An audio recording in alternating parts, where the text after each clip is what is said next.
Look at some of the stories that made headlines yesterday. Whilst addressing a post-cabinet meeting briefing, Communications Minister Nomvula Mokonyane said Sassa had briefed cabinet on the state of readiness of the new system to pay out grants that should be ready on the 1st of April. The chairperson of the Portfolio Committee on Small Business Development, Ruth Bengu, has also expressed the committee's disappointment with the performance of the Department of Small Business Development, saying that it lacked the capacity to implement its mandate. Some other developments as well. The International Relations Minister issuing a diplomatic démarche to the Australian High Commissioner to South Africa following an announcement that the country will expedite visa applications for white farmers wishing to leave South Africa. Let's get a little bit of analysis on that particular story, and we're joined via Skype by political analyst Thapelo Tselapedi. Thapelo, good morning to you.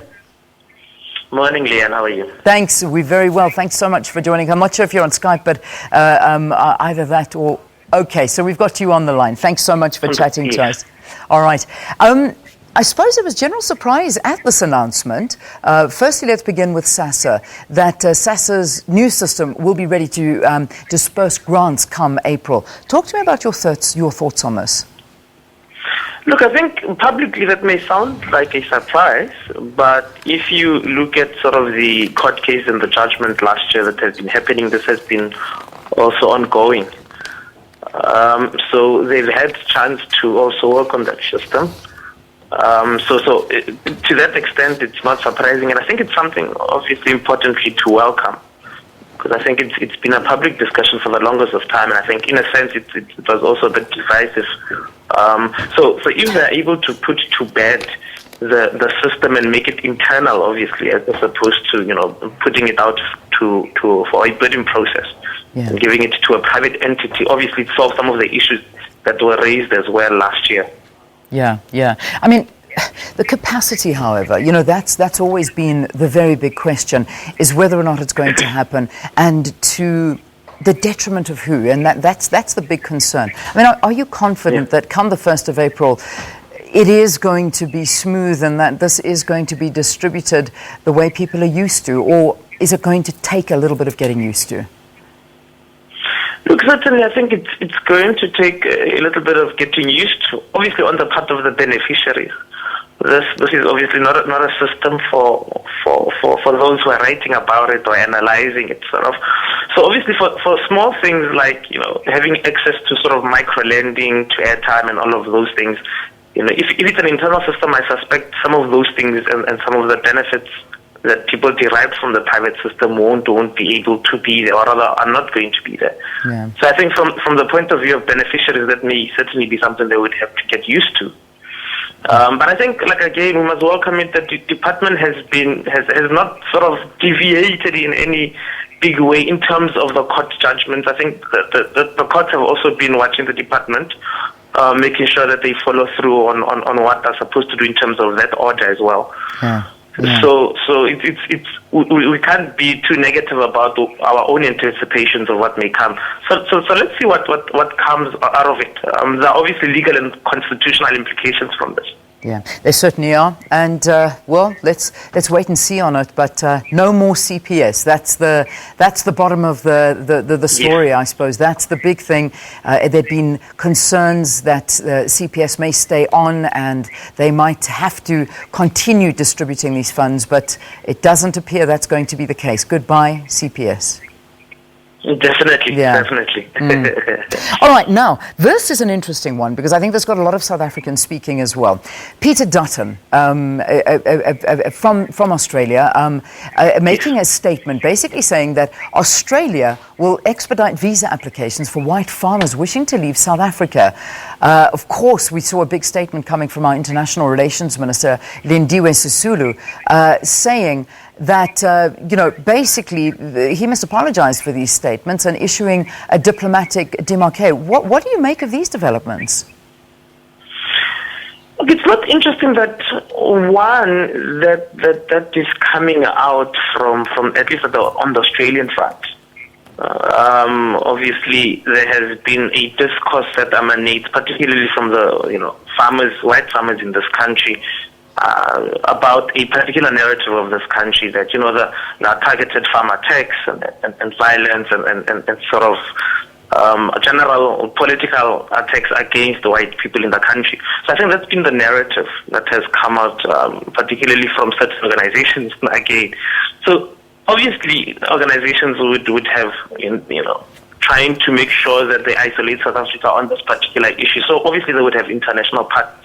But it's quite interesting that South Africa took that quite seriously as well, asking for a formal, you know, traction or rather withdrawal of that statement.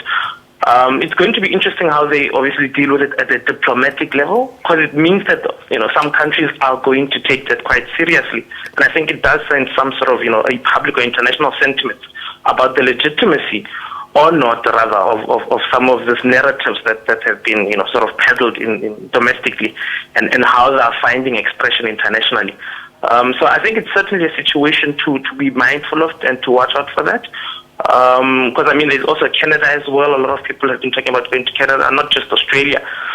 So it depends how the other countries are going to look at those. Yeah, and I imagine for, you know, the reputational damage to South Africa as well, and that would, I imagine, be behind the reaction, and the very fast reaction from the International Relations Minister and Ministry, and also demanding that they retract this statement and not create any fear. And this has been a very big point from government, is that, you know, we talk about the land expropriation, and it's caused a lot of fear amongst South Africans, amongst investors, but there's been big talk from the president himself saying, you know, everybody just calm down. You know, this is something that's still in the making, and the fine points are not there yet. So we have to stop jumping to conclusions. I mean, is that what you're reading into it as well?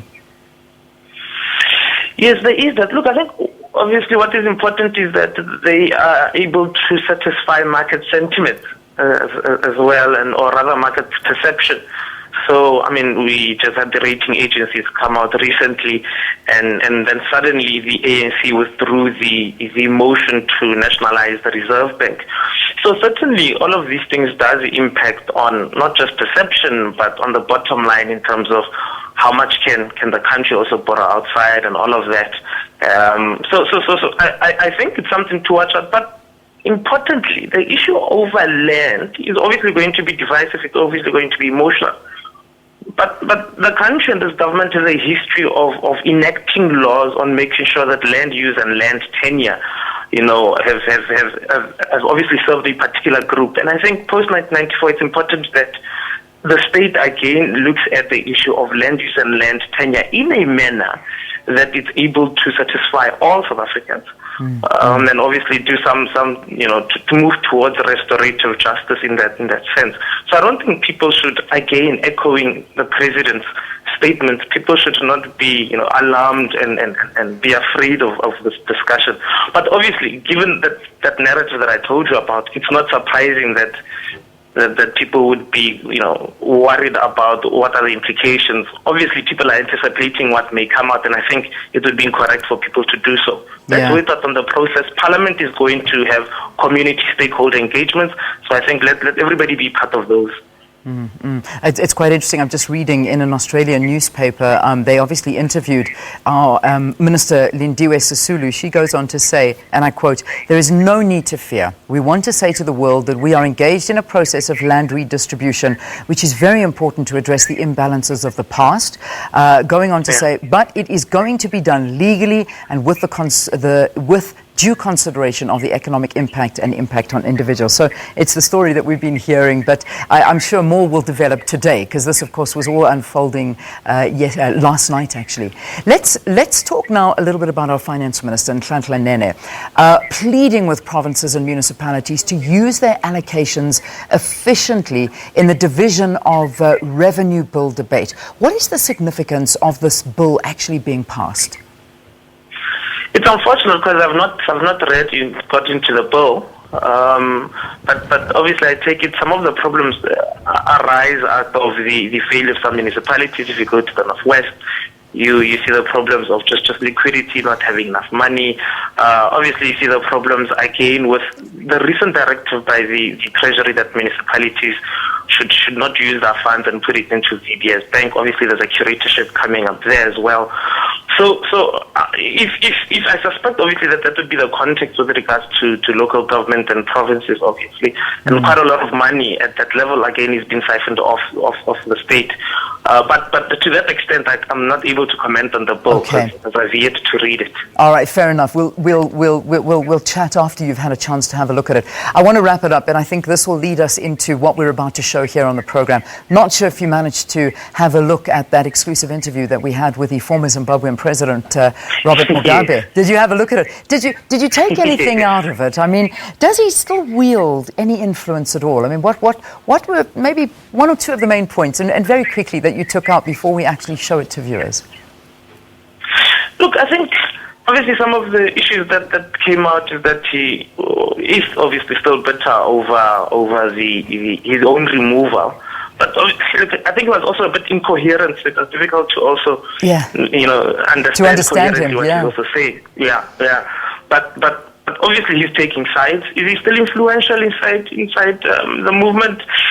Yes or no. I suspect to a particular section. So it depends which section of ZANU-PF was he talking to, and whether he thinks he has power in that. But certainly I would not easily take him out and say he has no influence inside ZANU-PF, given how they asked him to resign. Because they still wanted to give him respect and the honor that he had deserved, obviously, as a person who was part of the liberation movement of Zimbabwe as well. So yeah, I think to that extent, that's all I could say on the matter. I mean, other than that, it may just be subjective issues there. Exactly. So let's leave it to the viewers to make their own decisions, because Thapelo Tselapedi, thank you very much for joining us, political analyst, wrapping up some of the events of the week. And after the break, you will be able to make up your own mind as to your views, your thoughts on former Zimbabwean President Robert Mugabe. Do stay tuned. We're bringing you that interview, or some of the highlights from the interview.